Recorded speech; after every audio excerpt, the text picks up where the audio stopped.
Hello students, welcome back to clear concept classes. तो students, हम यहाँ फिजिक्स के एक फिर नए टॉपिक के साथ, जिसका नाम है कपल। ठीक है, ये क्लास 10th का इंपॉर्टेंट टॉपिक है कि कपल क्या होता है। ठीक है, और आपको यहाँ ध्यान देना है कि आप उस कपल को मत समझिएगा जो आप समझते हो। ठीक है, मैं बताता हूँ कपल का मतलब क्या है।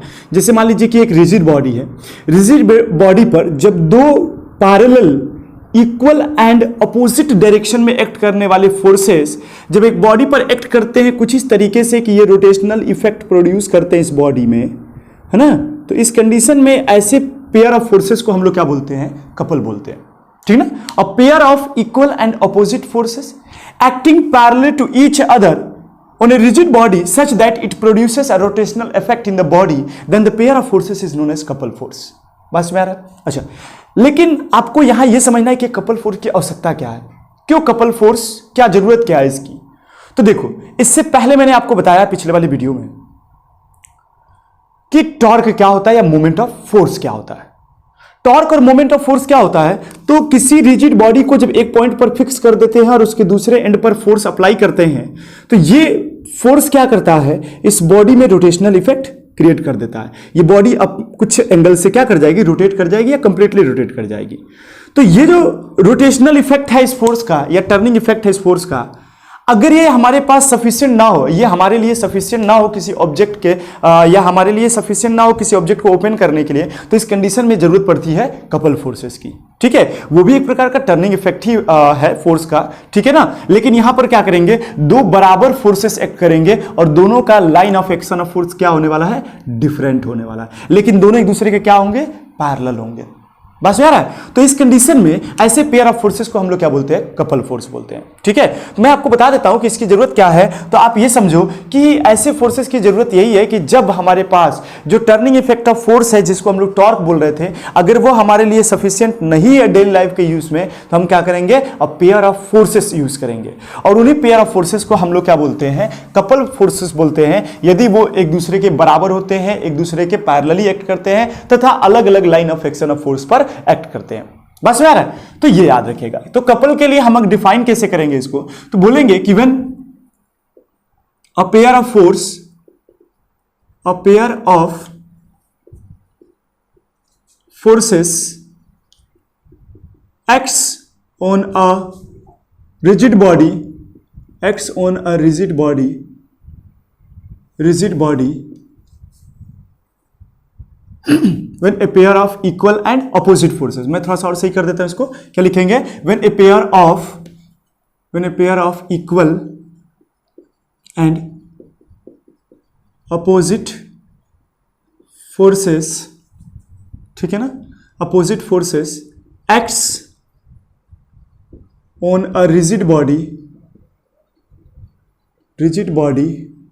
such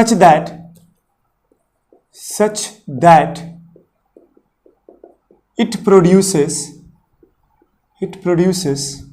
a rotational effect, such that it produces a rotational effect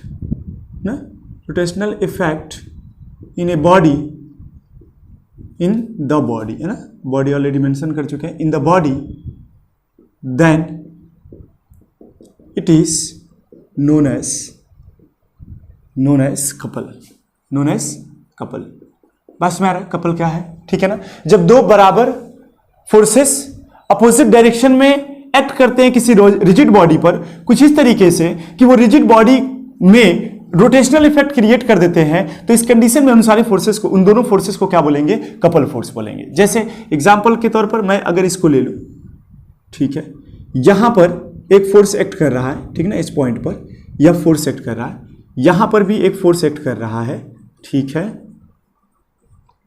और ये बॉडी कहीं इस पॉइंट पर फिक्स है और ये क्या कर जाएगी? अपने पोजीशन से रोटेट कर जाने वाली है।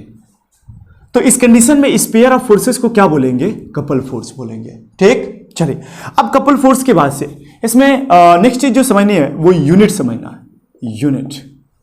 ठीक है, तो मैंने बताया कि हम एक्चुअली पढ़ रहे थे turning effect of force, turning effect of force. Turning effect of force में हमने कहा कि दो फोर्सेस होते हैं। पहला होता है टॉर्क, जिसको मैंने पहले वीडियो में बता दिया है, या इसको हम दूसरे नामों से भी जानते हैं, जिसको हम लोग बोलते हैं मोमेंट ऑफ फोर्स। ये क्लास 10 का सबसे इंपॉर्टेंट टॉपिक था, बस मेरा जो मैंने पिछले वीडियो में डिस्कस किया। और दूसरा जो टर्निंग फोर्स है वो है हमारे पास कपल। ये याद रहे कि दोनों जो हम पढ़ रहे हैं टॉर्क और कपल, ये दोनों के दोनों क्या है, टर्निंग इफेक्ट ऑफ फोर्स है। यानी टर्निंग इफेक्ट ऑफ फोर्स का मतलब कि फोर्सेस के टर्निंग इफेक्ट को शो करते हैं, ये भी और ये भी।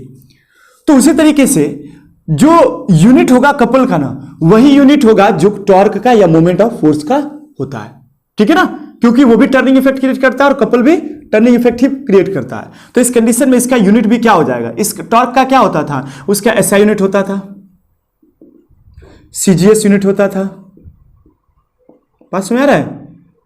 उसी तरीके से उसका ग्रेविटेशनल यूनिट होता था, gravitational SI unit, gravitational SI unit.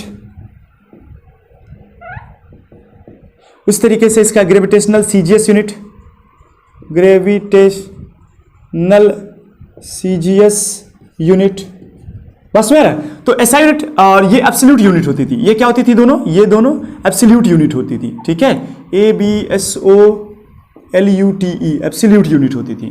तो एसआई यूनिट में क्या होता था, न्यूटन मीटर होता था, और इसमें क्या होता था, डाइन सेंटीमीटर होता था, डाइन सेंटीमीटर।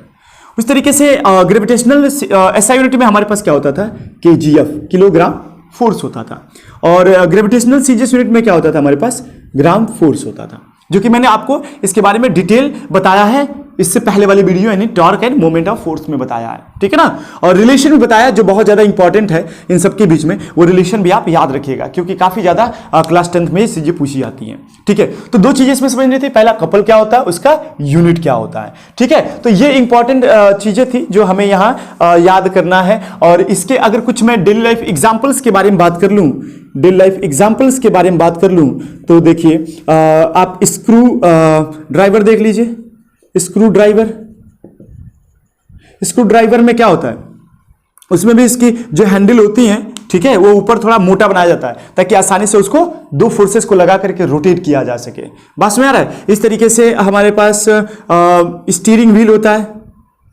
ना, स्टीयरिंग व्हील होती हैं, बस में आ रहा है।